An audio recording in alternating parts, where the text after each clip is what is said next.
মার্কিন সমুদ্র উপকূলে আবারও দেখা মিলল কিয়ামতের মাছ হিসাবে খ্যাত অরফিশের, যা নিয়ে বিশ্ব জনমতে দেখা গিয়েছে আতঙ্ক।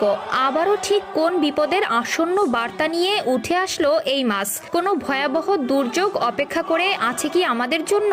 কেননা এই পর্যন্ত যতবারই এই মাছটি দেখা গেছে, প্রতিবারই পৃথিবীতে ঘটে গেছে বড় বড় দুর্যোগ, দুর্বিপাক বা ঘটনা। তবে কি বিশ্ববাসী কোনো বড় ধরনের বিপদে পড়তে চলেছে? কি এমন আছে এই মাছের মধ্যে? মূলত সমুদ্রের অতল গভীরে বসবাস করে কিয়ামতের হিসি বিখ্যাত এই অরফিশ। এদের দেহের দৈর্ঘ্য এবং চোখের বড় আকৃতির কারণে অনেকে একে দানব মাছ নামেও আখ্যা দেয়। এমনকি এই মাছ দেখলে খারাপ দিন আসে এমনও চিন্তাধারা আছে মার্কিন চিন্তাধারায়, যেটা বেশিরভাগ ক্ষেত্রেই সুনামি বা ভূমিকম্পের রূপ নেয়। এই প্রাণীগুলো উপকূলে দেখা যায় খুবই কম। তবে গত মঙ্গলবার 6 নভেম্বর CNN পত্রিকার মাধ্যম থেকে প্রকাশিত হয়, যুক্তরাষ্ট্রের ক্যালিফোর্নিয়ার এনকিনিটাস উপকূলীয় অঞ্চলে নতুন আরেকটি অরফিশ ভেসে এসেছে।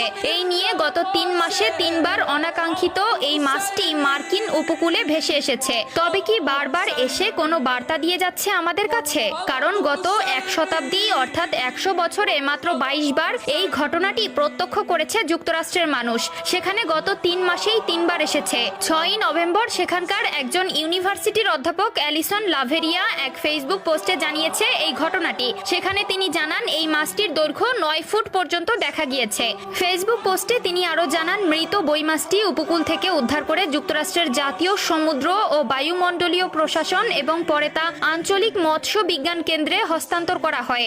জাপানি পৌরাণিক কাহিনী অ্যাটলাস অবস্কুরার মতে গভীর সমুদ্রে বসবাস করা অরফিশকে উপকূলের অগভীর পানিতে দেখা গেলে তা ভূমিকম্প এবং সুনামির পূর্ব সংকেত হিসেবে বিবেচনা করা হয়। ওশান কনজারভেন্সি তথ্য অনুসারে 2011 সালের মার্চ মাসে জাপানে প্রলয়ঙ্কারী ভূমিকম্প এবং সুনামি সংঘটিত হওয়ার আগের বছরটিতে দেশটির উপকূল রেখায় অরফিশ ভেসে আসার অন্তত 1 ডজন ঘটনা নথিভুক্ত করা হয়েছিল।